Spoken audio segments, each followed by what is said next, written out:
तो अब हमारी 9th एंट्री है। 9th एंट्री में क्या है, पेड टू क्रेडिटर्स। क्रेडिटर्स को पेमेंट किया। क्रेडिटर्स कौन होते हैं, लेनदार। आप हमेशा ध्यान रखना, क्रेडिटर्स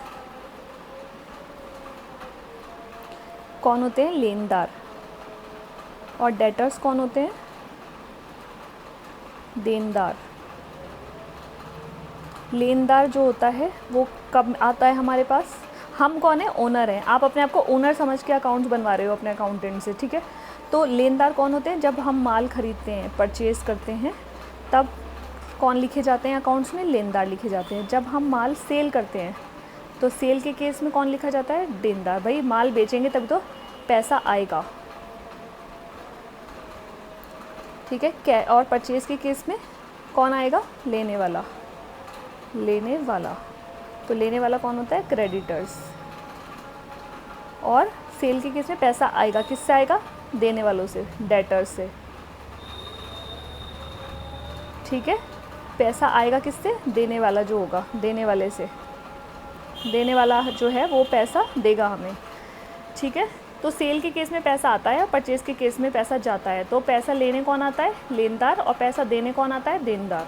यही ध्यान रखना है आपको।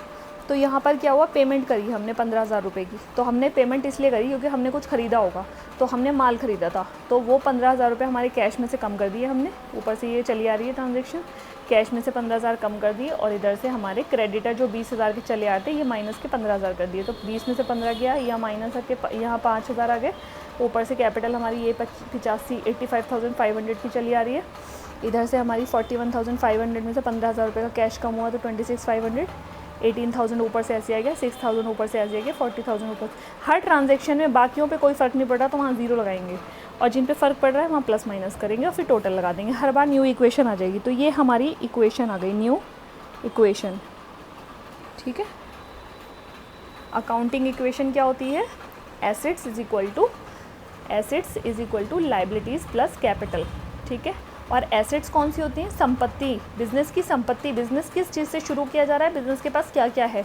हमारे पास बिज़नेस में कैश भी है, पैसे से बिज़नेस शुरू होता है, माल भी है, फर्नीचर भी है, देनदार भी हैं, इन्वेस्टमेंट भी है, और मशीनरीज़ भी हैं। जो भी हो बिज़नेस में वो सब हम यहाँ लिख देंगे, जो भी क्वेश्चन में दे रखा है उसके हिसाब से। और फिर हम क्या करेंगे, हर ट्रांजेक्शन को पढ़ते जाएंगे, उसके इफ़ेक्ट्स लिखते जाएंगे। देखो यहाँ पर क्या होता है, एसेट्स में या तो प्लस माइनस होगा, या फिर दोनों साइड में एक अमाउंट लिखी जाएगी। मैं आपको बताती हूँ, दो ही चीज़ें हो रही हैं। जैसे कि हमने बिज़नेस शुरू करा था, तो इधर भी 80,000 आया था, इधर भी 80,000 आया था, दोनों साइड का टोटल बराबर 80-80, ठीक है। जब हमने सेकंड टाइम यहाँ पर हमने माल ख़रीदा था, तो क्या हुआ था, हमारा माल ख़रीदने में पैसा चला गया था 28,000 से, और माल आ गया था। तो दोनों तरफ अगर एक साइड इफ़ेक्ट आएंगे, मतलब सिर्फ एसेट्स में कोई चीज़ आ रही है, दोनों चीज़ें एक ही तरफ आ रही हैं, तो प्लस माइनस होगा, ठीक है। और अगर दोनों साइड आ रही हैं तो इक्वल आएंगी, मतलब यहाँ 80 आया तो यहाँ भी 80 आया, ठीक है। यहाँ पर अगर हमने प्लस माइनस करा तो भी बराबर बात होगी ना, 28 से 28 कैंसिल हो गया तो भी टोटल वही आएगा, इक्वल ही आएगा। 80 में से 28 माइनस करोगे तो 52, और 20, तो इनका टोटल 80 ही आएगा। आप वैसे भी देखो, प्लस और माइनस कैंसिल ही होता है, तो 80 हो गया। तो इस तरीके से क्या है, आपको क्या ध्यान रखना है कि दोनों साइड का टोटल बराबर आना चाहिए। खर्चों के केस में कैश भी कम, कैपिटल भी कम। इनकम के केस में कैश भी बढ़ेगा, कैपिटल भी बढ़ेगी, ठीक है। हर ट्रांजैक्शन को पढ़ना है और उसका दोनों तरफ इफ़ेक्ट देखना है। बिज़नेस स्टार्ट करा 80,000 से, तो जब बिज़नेस शुरू करते हैं तो बिज़नेस में पैसा आता है, और जब पैसा आएगा तो पूंजी बढ़ेगी। कैपिटल मतलब पूंजी बढ़ गई। माल खरीदेंगे तो माल खरीदने में पैसा जाएगा और माल आएगा, तो इसी तरह माइनस प्लस। उधार माल खरीदेंगे तो माल आएगा, और उधार का मतलब है कि कैश से कोई मतलब नहीं है, तो उधार में हमारे पास लेनदार आते हैं, क्रेडिटर्स। माल उधार हम लेकर आए हैं तो लेने वाली पार्टी कल को आएगी, ठीक है।